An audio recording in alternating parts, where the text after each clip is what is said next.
recording, so hang on just a second.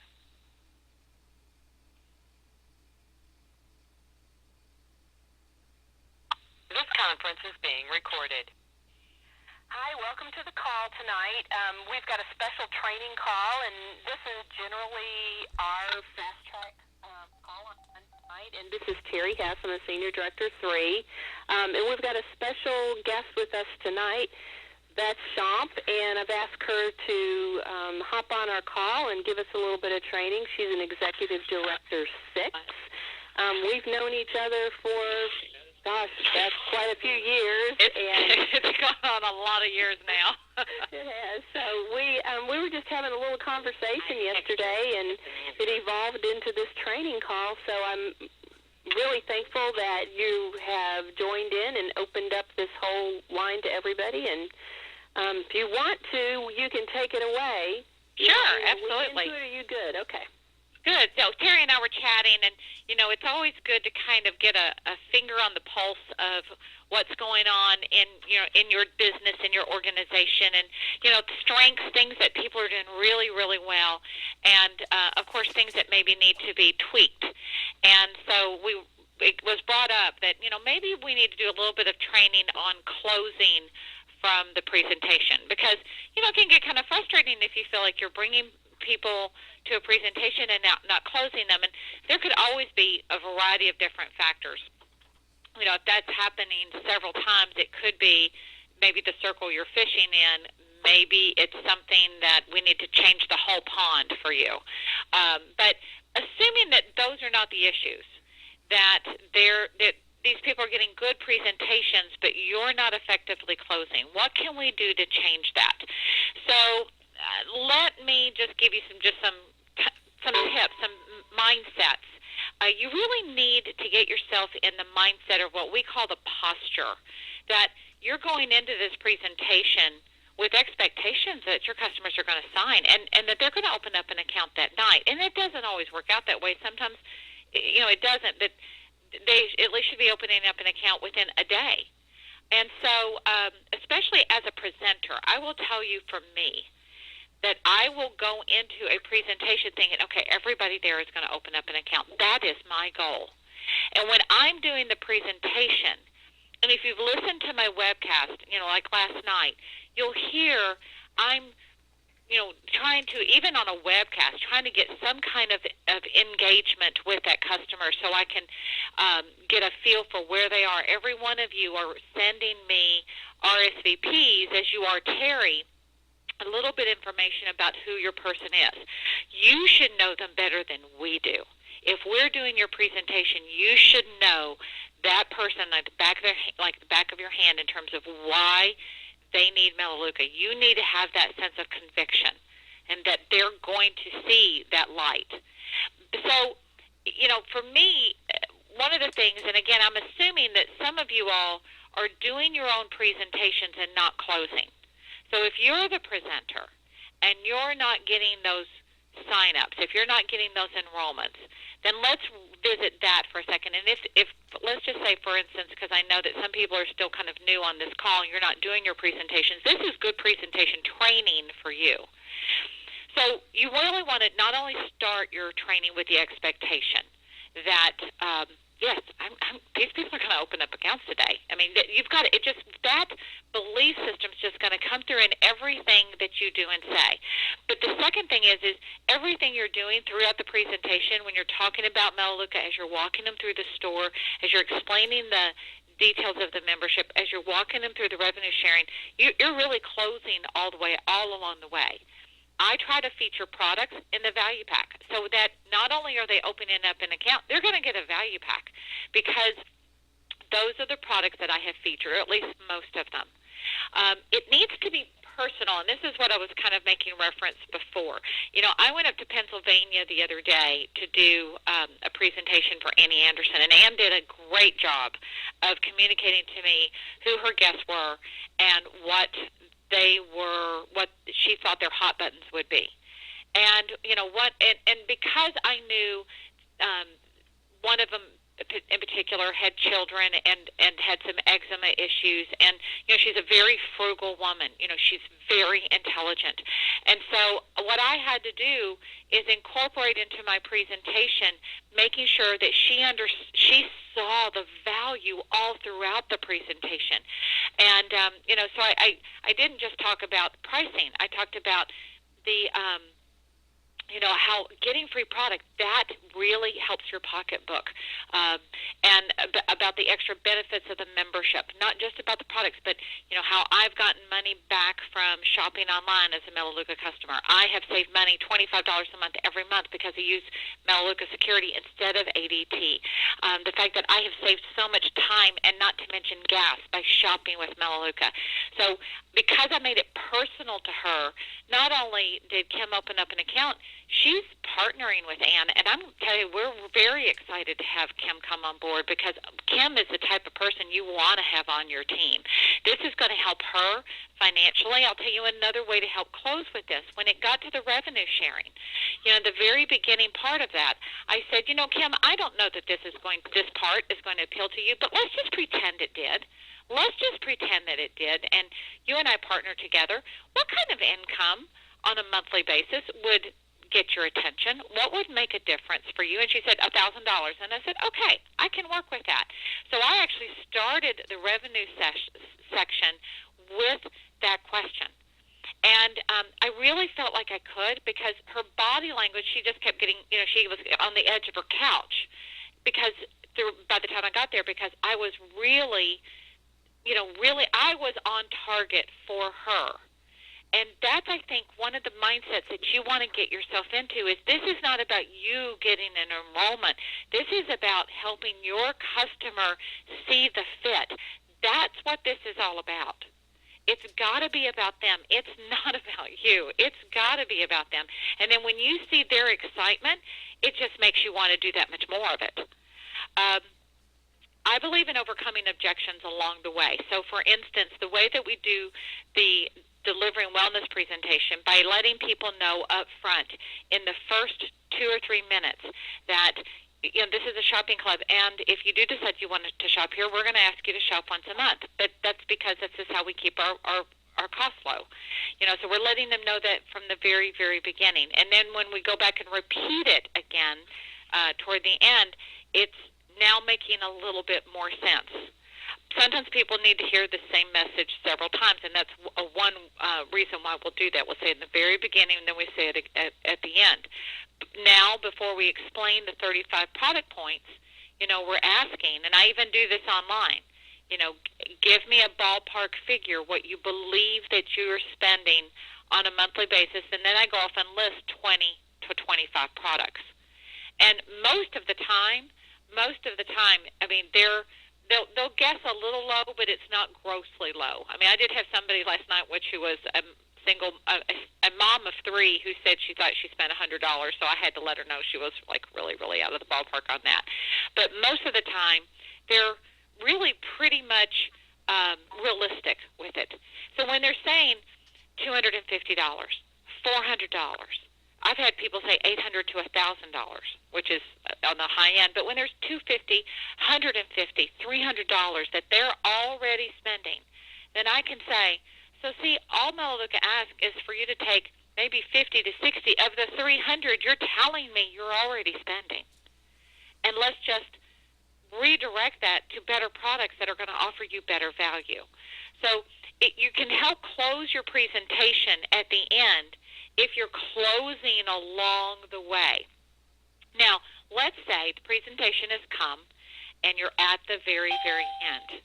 Hi, welcome to the call. This is Beth. We are doing a little recording on closing. So thanks for joining us. I'm just going to keep on talking. So you're at the end of the presentation, and let's pretend that Terry or myself, we're doing the presentation for you. We can do a presentation and dazzle your contact as much as we possibly can. But at the end of the day, it comes down to you. You're going to have to close that person. We can't do that for you because we don't know them.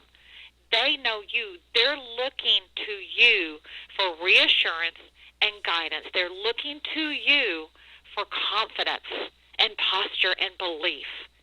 And so let me share with you how not to close. So, what did you think? So, is it something you want to try?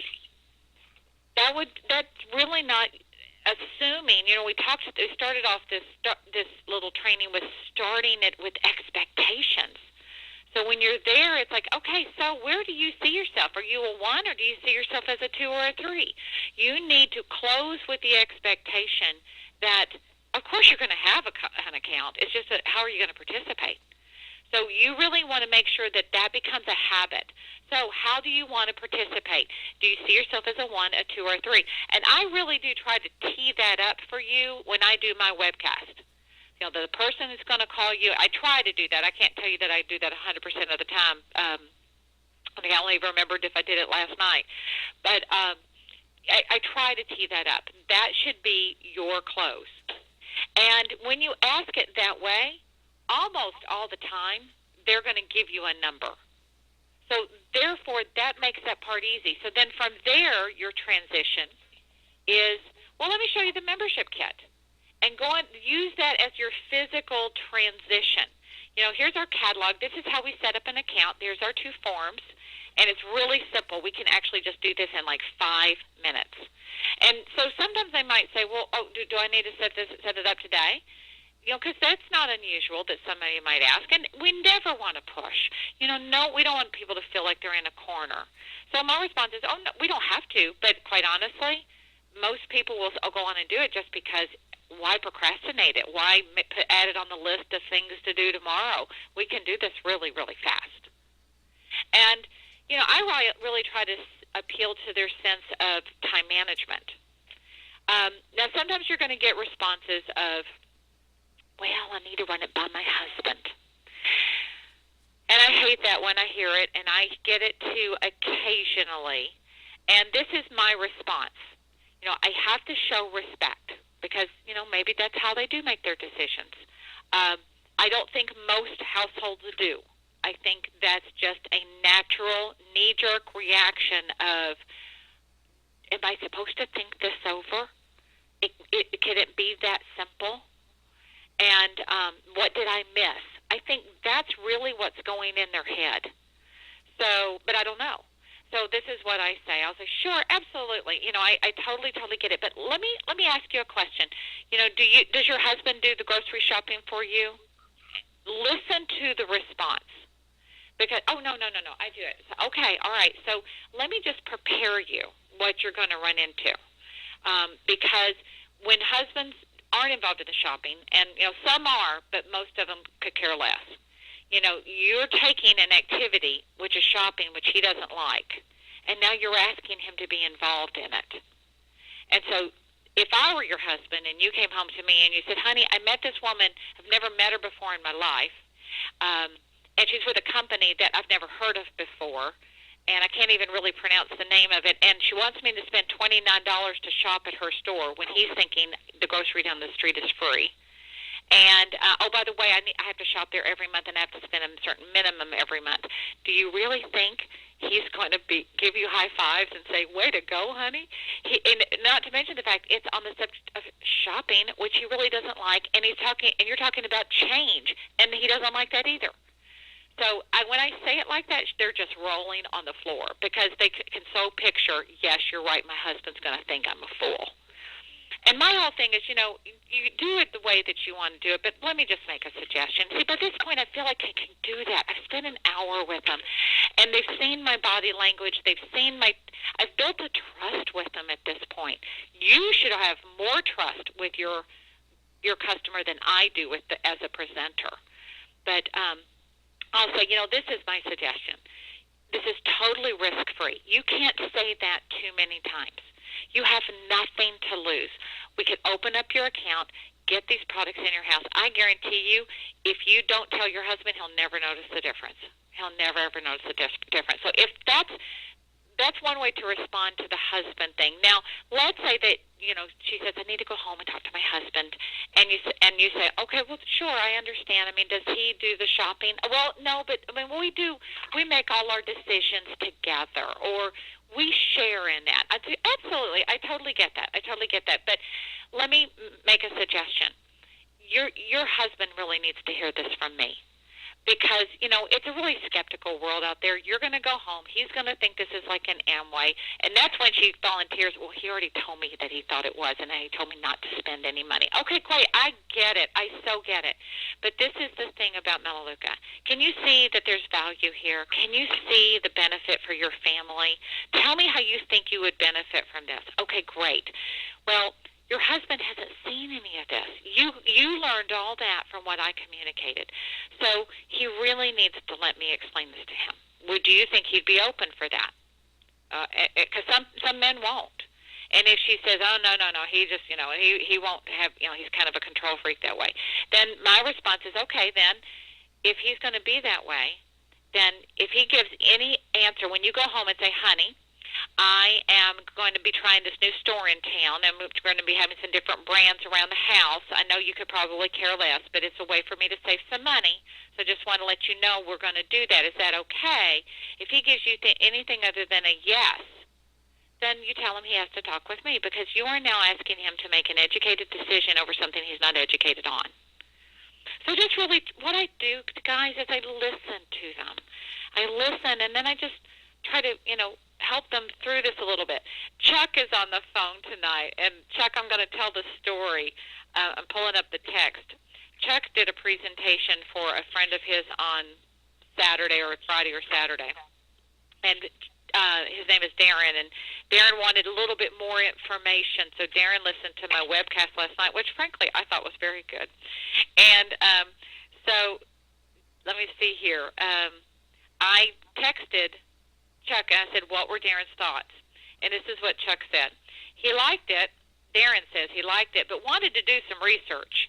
He wanted to find supporting documentations on the negative reports you taught him about, meaning like the competition. He thanked me, though, and he sounded interested. I think he'll enroll. I will touch base with him later today. So, think about it, guys. When people say, well, let me think about it. Let me do some research. What else is it that they have to know? So I threw out this question to Chuck. I said, question, Chuck. The laundry detergent, the deodorant he currently buys, does he research the competition before? Did he research the competition before he bought those products? And he said, I'm sure he didn't. Thanks for that lesson. Dang, I'll get it sooner or later. And I just made the suggestion, on different things that he could Google. But it's just I was trying to get Chuck in the mindset of when you have a customer throw an objection at you, which is a time delay. Well, let me think about it. Let me research it. Stop and think about it. What else is there to research? And do they do this when they buy their deodorant or laundry detergent at the grocery store? They don't. Why are they setting the bar so much higher? And that's why this is so important, guys, that you close the customer as quickly as you can, because the more time you give them, the more they will talk themselves out of what is such a simple decision. So those were some things that I wanted to, one other thing I wanted to point out to you on the presentation. So let's say that you're talking to a gentleman, and this is for me at least, if I'm presenting to a gentleman and he wants to open up an account, and somehow I find out that he's married, I ask him, what does your wife think about all of this? And I'm okay with opening up his account, but I tell him, I've got to meet with your wife right away. Because if I were his wife and he came home and said, oh, honey, by the way, I'm changing how you're doing your shopping, that relationship wouldn't be working very well. So I think I gain a lot of credibility that way of like, look, I really want to make sure that we bring your wife into this, because if she does most of the shopping, we need to do that for her. So those are just some different ideas on how to help you close. I kind of wanted to transition now that we're kind of going toward the end of the month. I wanted to transition from closing the presentation to closing the month out, because some of you are shooting for enrolling 4 so that you can bring your enrollments up to 8 so you can earn $500, or maybe you're going for enrolling 8 so that you can reach the $1,000 promotion for this month. And maybe in this last week you're just a little further behind than you wanted it to be. Maybe the month got away from you. Maybe you didn't manage the month quite so well. Maybe life hit you a little bit.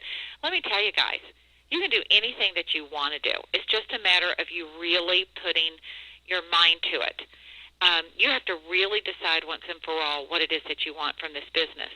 And so don't sell the rest of this month short. You know, Terry and I have pulled off much greater feats than trying to bring in three enrollments over a course of 3 days. That's so incredibly doable. It's so incredibly doable. It's just how much you want it. Where I want to get in your head is, what are you doing about this business for the rest of the spring? You know, there are some of you that are brand new, and you're going to take off like lightning, and I'm so excited for that.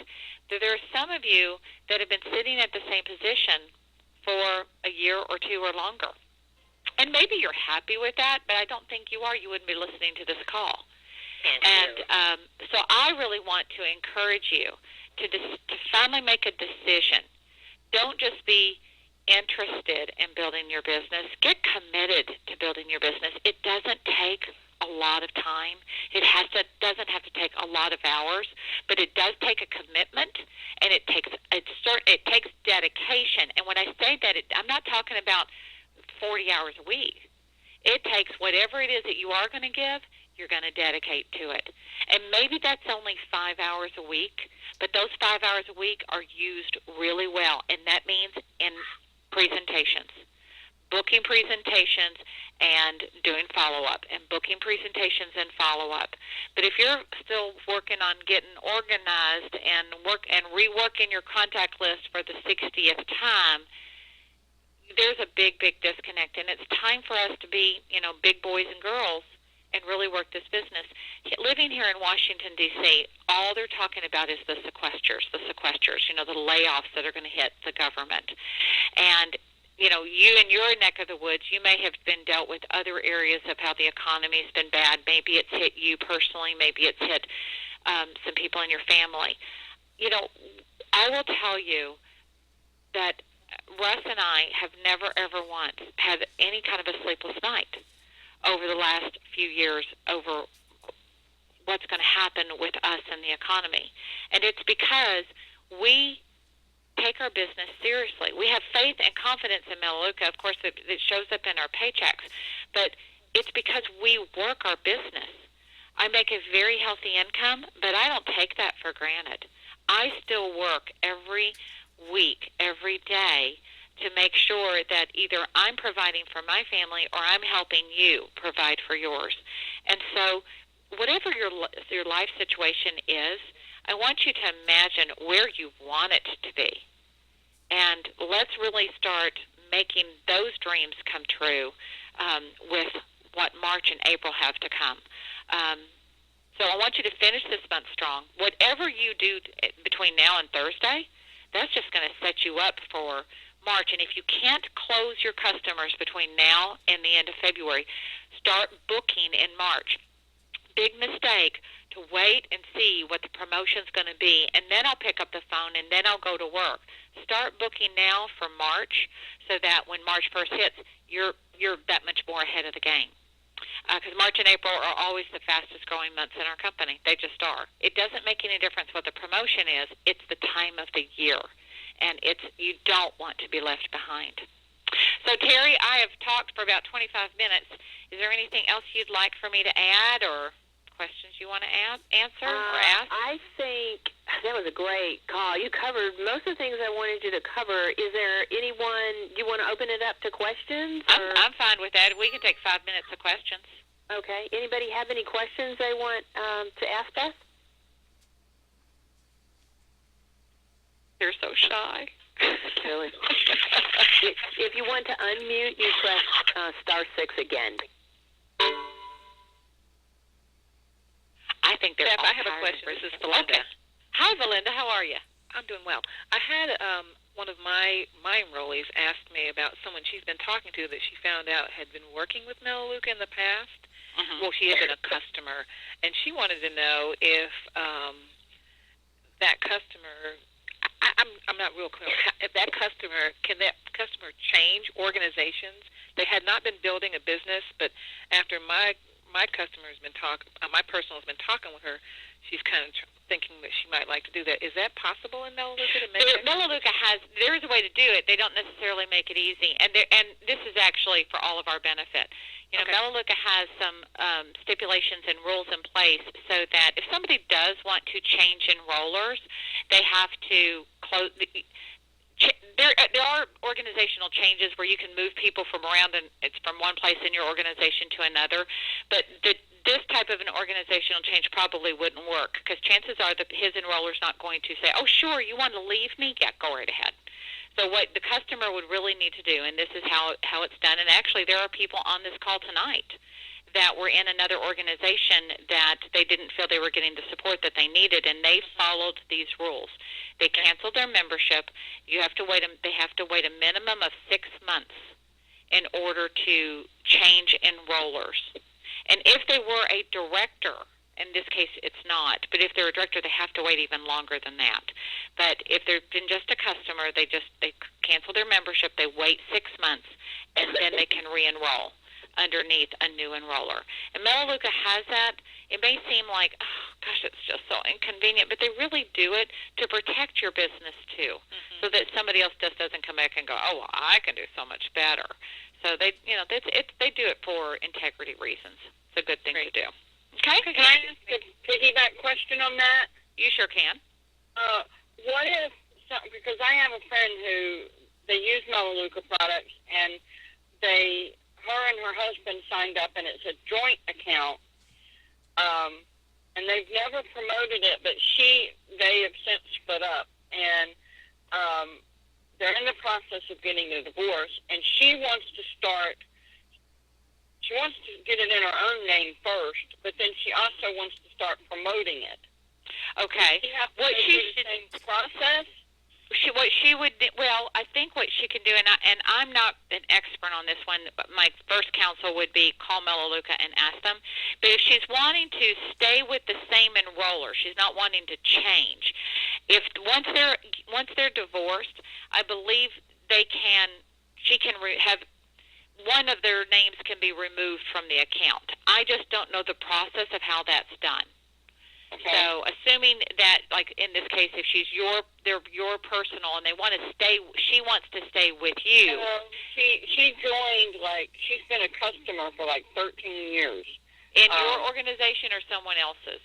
Someone else's. Okay, then in that particular case, I would recommend the same thing, that they should just terminate that membership, let her wait 6 months, and then she comes in privately by herself under you. Okay?